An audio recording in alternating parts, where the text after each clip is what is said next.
आज मी शेवग्याचे पत्ते असतात ना त्याची मी भाजी बनवणार आहे मुगाच्या डाळीसोबत। नमस्कार, विमलच्या किचनमध्ये तुमचं सर्वांचं खूप खूप स्वागत आहे।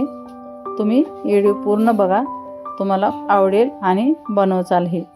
हे पत्ते आहेत शेवग्याच्या शेंगाचे। शेवग्याच्या शेंगाची जर आपण भाजी बनवतो, पण ह्या पत्त्याचे पराठेही बनतात आणि भाजीही बनते। धुवून ह्याला साईडला ठेवल्यात पत्त्याला। कढई गरम झालेली आहे आता आणि इथं सरसूचं तेल टाकलेलं आहे मी किंवा मोहरीचं, तुमच्याकडे जे असेल ते तुम्ही तेल टाकू शकता। मी मोहरीचं तेल वापरलेलं आहे। इथं पहिलं मोहरी टाकून घेऊया। मोहरी तडतडल्याच्या नंतर जिरे टाकले तर कधीही जिरे नंतर टाकायचे, नाहीतर लवकर जळतात। आता इथं खूप सारा लसूण टाकलेला आहे। लसणाला थोडंसं परतून घेऊया आणि हिरवी मिरची टाकलेली आहे, दोन्हीला परतून घेऊया। थोडासा कलर चेंज झाला की नंतर आपण बाकी टाकूया। मी काल पराठे बनवले होते ह्याच पत्त्याचे, तुम्ही नक्की जाऊन माझा व्हिडिओ बघा। हिंग टाकून घेतलेला आहे। इथं पराठे खूप छान बनले होते आणि शुगरच्या माणसानं तर जरूर खायला पाहिजे। आता हे काल मी जे वाटण केलं ना पराठ्यासाठी, मिरचीचं आणि जिऱ्याचं, लसूण आहे ह्याच्यात, ते 1 चम्मच टाकून घेतलेला आहे इथं आणि इथं परतून घेऊया थोड्या वेळासाठी। आता तेल सुटलेलं आहे आपल्या मसाल्याला। हळदी पावडर अर्धा चम्मच टाकलेला आहे इथं आणि एक बारक्या चमच्याने 1 चम्मच लाल मिरची पावडर टाकलेला आहे।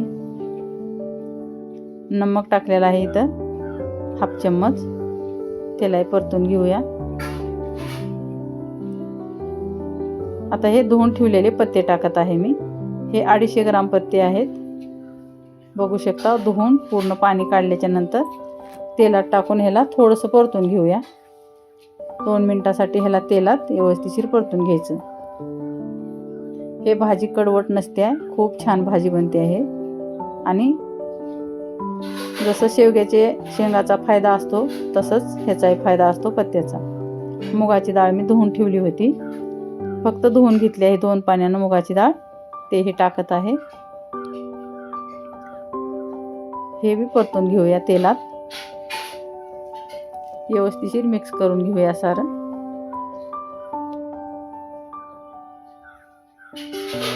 काही लोकांना माहीत नसते पत्त्याचं, पण पत्ते खूप फायदेशीर आहेत। एक वेळेस नक्की बनवून बघा तुम्ही।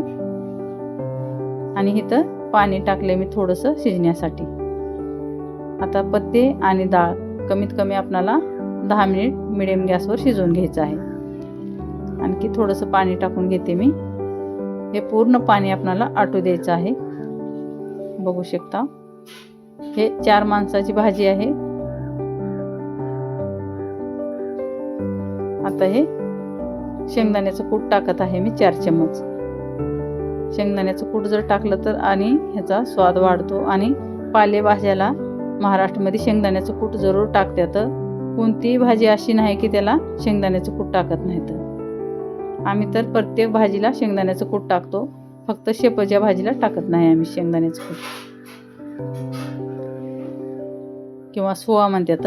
सुवा किंवा शेपूची भाजी त्यालाच आम्ही शेंगदाण्याचं कूट टाकत नाही, नाहीतर साऱ्या भाज्याला शेंगदाण्याचं कूट टाकतात। आता झाकून ठेवले होते हे 2-3 मिनिटासाठी, बघू शकता। पाणी थोडंसं कमी झालेलं आहे, आणखी एक वेळेस झाकून ठेवायचं असं हलवून। आता इथं कमी गॅसवर ठेवायचं, इतक्या वेळ फुल गॅसवर होतं।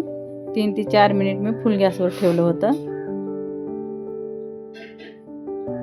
पाणी आता आटलेलं आहे, थोडंसं पाणी राहिलंय। तुम्ही असंही थोडीशी हे बनवू शकता। आणखी मी 2 मिनिटासाठी झाकून ठेवणार आहे। हे बघा, आपली भाजी बनवून तयार आहे। हिचा कलर जशास तसा राहिलेला आहे। आणि भाजी तुम्ही भाकरीसोबत, चपातीसोबत, कशासोबत बी सर्व करू शकता। पराठेसोबत बघा भाजीचा कलर आणि किती छान भाजी बनली आहे।